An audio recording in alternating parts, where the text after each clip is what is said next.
Saksihan ang mga aktibong aksyon at pagkikilahok sa iba't ibang aktibidad ni Police Colonel Felipe B. Maragon, Provincial Director Rizal Police Provincial Office, simula July 29 hanggang August 2, 2024.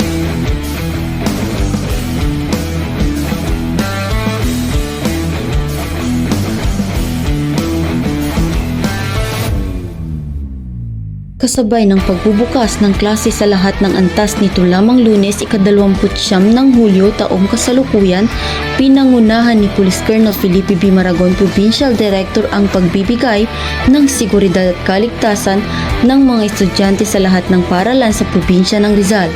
Mahigpit na pinaalalahanan ni PD Maragon ang mga tauhan ng Rizal PNP na obserbahan ang security measures upang magbigay ng tulong sa pagpapairal ng batas trapiko.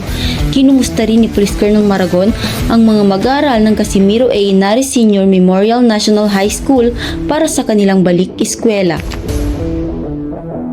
Ito lamang Martes, ika-30 ng Hulyo taong kasalukuyan, kaugnay pa rin sa pagbubukas ng klase ngayong academic year 2024-2025, madaling araw pa lang ay sinimulan na ni Police Colonel Maragon, Provincial Director ng Rizal PPO, ang paglilibot sa mga eskwelahan ng lalawigan upang magbigay ng seguridad sa mga estudyante, guro at magulang, gayon din ang pagpapairal ng batas trapiko sa mga dumadaang sasakyan nang sa gayon ay maiwasan ang anumang aksidente sa harap ng paaralan.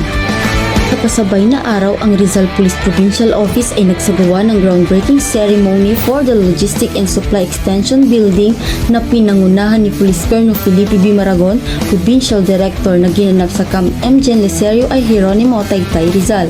Ang nasabing gusali ay makakatulong sa kapulisan ng Rizal upang magkaroon ng maayos, moderno at ligtas na pasilidad na maaaring paglagyan ng iba't ibang kagamitan ng kapulisan.